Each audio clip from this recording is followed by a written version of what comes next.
Good morning, welcome to my channel. आणि मी सकाळ सकाळ मस्त चहा घेतला. इथे दादा हे रेडी करत होते कार्तिकला स्कूलसाठी जाण्यासाठी. कार्तिक ॲक्टिंग करत होता. ऐन वेळेला तो पावडर कधी लावून घेत नाही, पण आज त्याचं चाललेलं आहे ॲक्टिंग माझी. मग आम्ही गेलो मार्केटमध्ये, मी आणि पूनम. ॲक्च्युली माझं जेव्हा बेबी शॉवर होतो तेव्हा आमच्या सासूबाईंचा उपवास होता.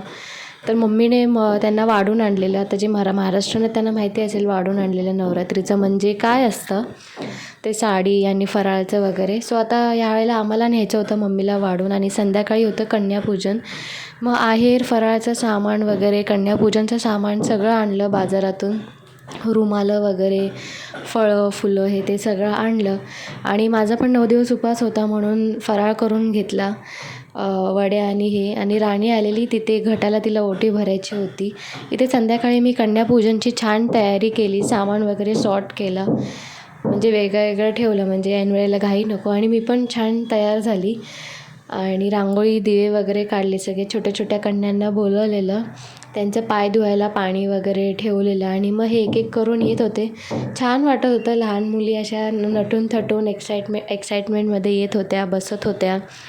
आणि त्यांना पण हे होतं की काय चालू आहे आपल्याला. ते गिफ्ट बघून ऑलरेडी त्यांना डाऊट आलेला की आपल्यासाठीच आहे हे सगळं. मग ते खूप एक्सायटेड होते की हाय बाबा, आज काहीतरी आपलं गिफ्टिंग काहीतरी आहे. मग छान पूजा केली, त्यांचे पाय वगैरे धुतले, पायाला हळदी कुंकू लावलं आणि त्यांना ते सगळं दिलं. जेवण नव्हतं ठेवलं मी, पण शिऱ्याचं हे ठेवलेलं त्यांना, कारण ते खात नाही लहान मुलं. आणि छान सेल्फी वगैरे घेतलं आणि रात्रीचा फराळ केला. आणि bye, thank you for watching the